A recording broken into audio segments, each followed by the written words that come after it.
Saudara, satu yang mengundang pertanyaan publik adalah polisi mengungkap peran tersangka sopir taksi daring dalam kasus pembunuhan yang dilakukan polisi di Palangkaraya, Kalimantan Tengah. Lalu benarkah polisi atau sopir daring turut membantu pembunuhan yang dilakukan oleh polisi ini? Kita akan tanyakan kepada Yuliani, istri dari tersangka sopir taksi daring yang sudah bergabung bersama kami di Indonesia Update. Bu Yuliani, bisa diceritakan awal mula bagaimana akhirnya suami ibu ini melaporkan ke polisi terkait dengan kasus ini? Awalnya seperti biasa Mbak, tanggal 26 Desember itu jam 3 sore suami saya seperti biasa izin untuk bekerja sebagai driver online Grab. Jam 3 itu berangkat, tapi jam 4 itu suami saya ada pulang. Pas pulang itu enggak masuk rumah, cuma memarkirkan mobil di depan kontrakan kita itu. Habis itu posisi saya waktu itu sholat asar. Setelah sholat asar ya saya telepon suami saya. Saya tanya, sampai ada di mana? Kok ada mobilnya enggak masuk rumah? Saya bilang, oh saya tadi diminta sama Pak Anton suruh ngantar dia, katanya. Ngantar kemana? Kata bilang. Kurang tahu, tapi saya diminta jasa saya buat nyupirin mobilnya, katanya. Enggak pakai mobil kita, saya bilang enggak, pakai mobil Pak Anton, katanya.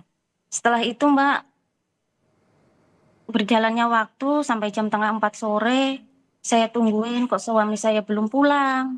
Saya telepon, mau sholat subuh itu saya telepon dulu. Saya tanya, sampai ada di mana? Saya bilang kok belum pulang jam segini, masih di jalan.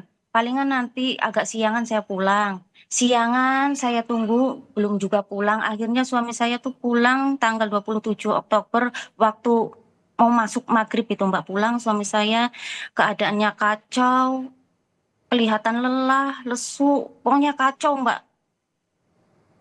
Karena masih Tapi banyak timbul pertanyaan ya Bu ya dalam diri Ibu, dan sebelum saya bertanya lagi kita dengarkan bersama ini pernyataan dari Kabid Humas Polda Kalimantan Tengah.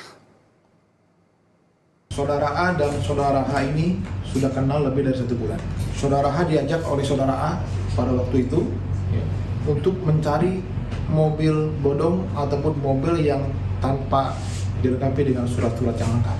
Pada saat saudara A mengajak saudara H berhenti di kilometer 38, kemudian saudara H yang memindahkan senpi dari posisi dashboard ke belakang kursi tengah, itu yang kedua. Yang ketiga, pada saat melakukan kegiatan, setelah melakukan kegiatan saudara A, saudara H membantu membuang mayat di parit di kebun sawit. Kemudian saudara H juga menerima uang. Ya, Ibu Yuli, tadi kita sudah dengarkan bersama bahwa memang oknum polisi A ini kenal dengan suami Ibu. Ini apakah Ibu mengetahui hubungan keduanya memang sudah kenal berapa lama, Bu? kurang lebihnya itu kenal 1 bulan Mbak, cuma enggak kenal yang akrab seperti teman itu enggak. Kenalnya itu pas waktu dia mau minta jemput pas ngepam gitu. Mas dijemput ya, ngepam ke Bangkalteng waktu itu. Cuma ya kenalnya diminta buat jasanya suami saya aja Mbak, buat ngantar gitu. Kalau sampai yang masalah mobil bodong itu suami saya enggak pernah yang kayak gitu, saya enggak pernah dengar suami saya sampai ikut-ikutan gitu tuh enggak pernah. Yang Ibu tahu adalah hanya sebatas customer dan pelanggan seperti itu ya Bu ya, di taksi online yang memang dijalankan oleh suami Ibu. Lalu ini kan polisi mengungkap suami Ibu ini turut serta membantu pembunuhan dan pencurian mobil. Apakah suami Ibu juga pernah bercerita mungkin atau memang sedang seperti apa kondisinya? Apakah memang ada tekanan dari oknum polisi tersebut atau bagaimana Bu? Suami saya pulang aja kondisinya kacau Mbak, di rumah itu beberapa hari itu sempat kayak orang depresi, makan nggak mau kalau nggak disuapin, cuma nangis, kadang ketawa sendiri, sampai saya bingung Mbak. Ibu pernah bercerita atau Ibu bertanya apa yang sedang dirasakan oleh suami dan suami Ibu cerita apa ke Ibu? Ya makanya dari 3 hari saya tanya, kenapa Pak, kok makin lama keadaannya sampean kayak gini, masalah apa, kayaknya masalahnya berat sekali, saya bilang, sambil kuusap punggungnya sini, ceritalah, kita kan berdua sudah rumah tangga, udah lama, kalau ada apa-apa jangan Jangan dipakai sendiri, kita berbagi, saya bilang. Akhirnya suami saya cerita, Mbak, Ceritanya kemarin, seperti apa, Bu?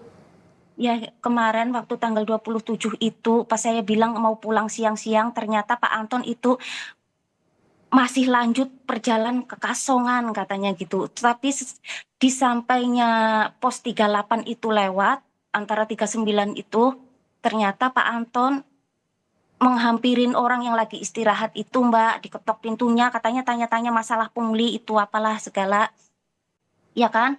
Katanya biar enak, ngobrolnya biar enak, korban itu dibawalah ke mobil yang disupirin suamiku itu, posisinya korban katanya di depan.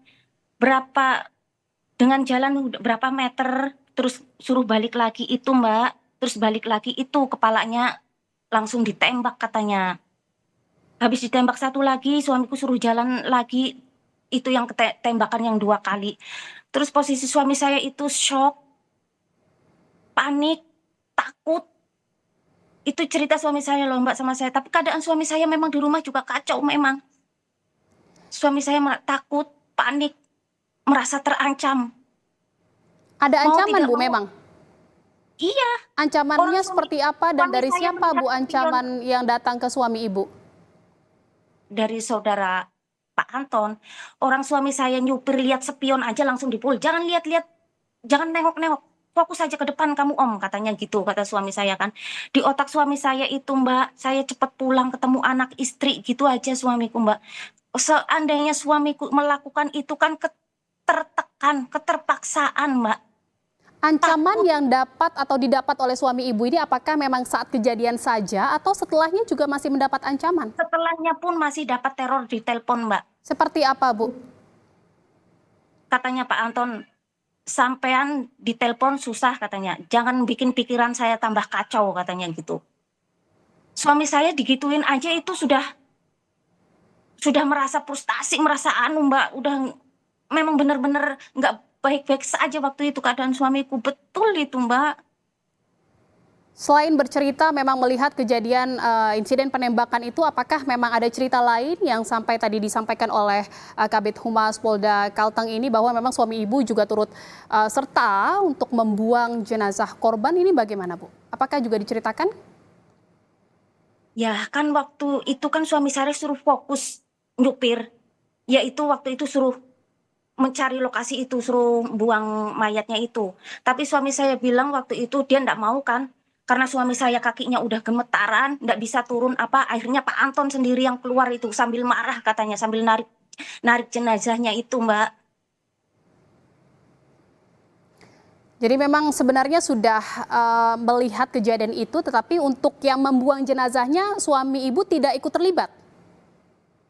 Terlibat ataunya waktu itu saya benar-benar nggak tanya sedetail itu, tapi dengan saya mendengar pun sendiri aja shock, Mbak. Betul-betul shock, bingung. Oke. Harus apa, harus gimana Baik, gitu, sudah Bu bingung Yuli, saya, kalau Mbak. uang ini kan dikatakan uang ditransfer 15 juta. Ibu tahu nggak soal ini? Polisi kan mengungkap sudah dikembalikan 11,5 juta. Ini bagaimana terkait dengan uang tersebut, Bu?